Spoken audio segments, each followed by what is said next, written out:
નમસ્કાર. Ration card ધારકો માટે એક બહુ મોટા સમાચાર છે. આવતા મહિનાથી ઘણા મોટા ફેરફારો થવા જઈ રહ્યા છે. આજે આપણે એવા જ 10 મોટા લાભો વિશે વાત કરવાના છીએ જેની સીધી અસર પરિવારો પર પડશે. ચાલો એક પછી એક બધું સમજીએ.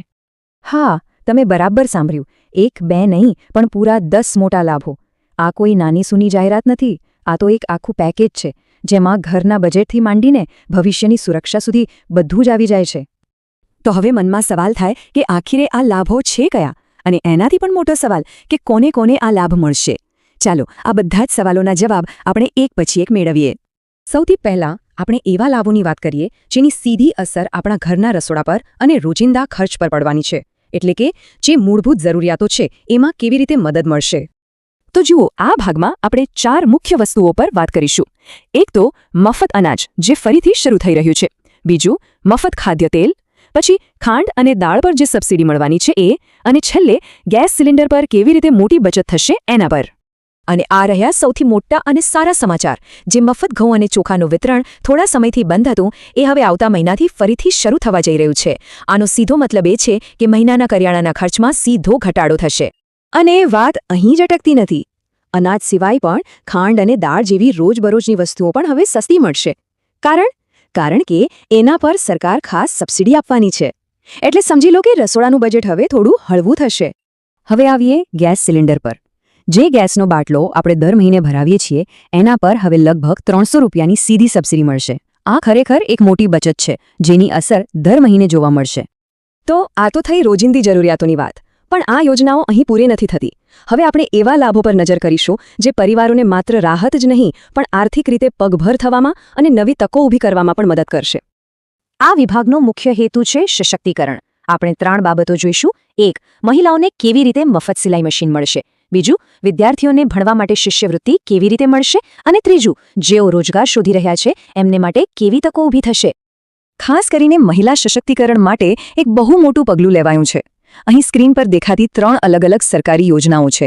માનવ કલ્યાણ યોજના, PM વિશ્વકર્મા યોજના અને માનવ ગરિમા યોજના. આ યોજનાઓ હેઠળ મહિલાઓ પોતાનો નાનો મોટો વ્યવસાય શરૂ કરી શકે એ માટે મફત સિલાઈ મશીન મેળવી શકે છે. અને હા, એ યાદ રાખજો કે ત્રણેય યોજનાઓનો લાભ લેવા માટે રેશન કાર્ડ હોવું ફરજિયાત છે. હવે વાત કરીએ શિક્ષણની. આ ક્ષેત્રમાં પણ મોટી મદદ મળી રહી છે. ડિજિટલ ગુજરાત પોર્ટલ પર જઈને વિદ્યાર્થીઓ શિષ્યવૃત્તિ માટે અરજી કરી શકે છે. પણ એક વાત ખાસ ધ્યાનમાં રાખવા જેવી છે કે આ અરજી કરવા માટે રેશન કાર્ડની વિગતો આપવી જરૂરી બનશે. સરકારનું ધ્યાન રોજગાર ઊભો કરવા પર પણ છે. જે લોકો બેરોજગાર છે અથવા નોકરી શોધી રહ્યા છે એમને નવી સરકારી યોજનાઓમાં પહેલી તક આપવામાં આવશે. આનો હેતુ એ જ છે કે એમને જલ્દીથી પગભર થવાનો મોકો મળે. તો આપણે રોજિંદી જરૂરિયાતો અને નવી તકોની વાત કરી. હવે આવીએ સૌથી અગત્યના મુદ્દા પર, ભવિષ્યની સુરક્ષા. આ છેલ્લા ભાગમાં આપણે એવા લાભોની વાત કરીશું જે લાંબા ગાળાની ચિંતાઓ જેમ કે સ્વાસ્થ્ય, ઘર અને આર્થિક સ્થિરતા એને દૂર કરવામાં મદદ કરશે. આમાં મુખ્યત્વે 3 બાબતોનો સમાવેશ થાય છે. પહેલું, પોતાનું ઘર બનાવવા માટે સહાય. બીજું, તદ્દન મફત આરોગ્ય વીમો. અને ત્રીજું, નિયમિત રીતે મળતું માસિક પેન્શન. પોતાનું ઘર હોય એવું સપનું કોણ ન જુએ, અને આ સપનાને સાકાર કરવામાં BPL રેશન કાર્ડ ખૂબ મદદરૂપ થઈ શકે છે. કેવી રીતે? કારણ કે પ્રધાનમંત્રી આવાસ યોજનામાં BPL કાર્ડ ધારકોને પ્રાથમિકતા આપવામાં આવે છે. હવે વાત કરીએ સ્વાસ્થ્ય સુરક્ષાની. અને આ આંકડો જરા ધ્યાનથી સાંભળજો. પૂરા 10 લાખ રૂપિયા. જી હા, આયુષ્માન કાર્ડ દ્વારા રેશન કાર્ડ ધારકોને 10 લાખ રૂપિયા સુધીનું આરોગ્ય વીમા કવચ મળે છે. આનો સીધો અર્થ એ થયો કે માંદગીના સમયે સારવારના ખર્ચની ચિંતામાંથી મુક્તિ. આર્થિક સુરક્ષાને ધ્યાનમાં રાખીને દિવ્યાંગ વ્યક્તિઓ માટે દર મહિને 1000 રૂપિયાના પેન્શનની જોગવાઈ છે. એટલું જ નહીં, 60 વર્ષથી વધુ ઉંમરના વરિષ્ઠ નાગરિકો માટે પણ અલગથી પેન્શન યોજના છે જેથી તેઓ આત્મનિર્ભર રહી શકે. ખૂબ, આપણે આ બધા જ લાભો વિશે તો જાણી લીધું, પણ હવે આવે છે સૌથી મોટો અને મહત્વનો સવાલ કે આ બધો લાભ મળશે કોને? ચલો હવે પાત્રતાના જે માપદંડો છે એને એકદમ સ્પષ્ટ રીતે સમજી લઈએ. જુઓ, લાભ આપવા માટે એક અગ્રતાક્રમ નક્કી કરાયો છે. સૌથી પહેલો હક કોનો?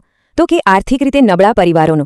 ત્યારબાદ BPL એટલે કે ગરીબી રેખા નીચે જીવતા કાર્ડધારકોનો. અને પછી AAY એટલે કે અંત્યોદય અન્ન યોજનાના કાર્ડધારકોનો. આનો હેતુ સ્પષ્ટ છે. મદદ એમને પહેલાં મળવી જોઈએ જેમને એની સૌથી વધુ જરૂર છે. આપણે સૌ જાણીએ છીએ કે અત્યારે મોંઘવારી કેટલી છે. આવા સમયમાં મફત અનાજ અને એની સાથે આ બધા વધારાના લાભો લોકોના જીવનમાં એક મોટી રાહત લઈને આવશે. અને આ જ આ સમગ્ર પહેલનો સાચો ઉદ્દેશ્ય છે. અને અંતે ચાલો એક વિચાર સાથે આ ચર્ચાને પૂરી કરીએ. આ બધા લાભોને ફક્ત એક વ્યક્તિગત મદદ તરીકે ન જોઈએ.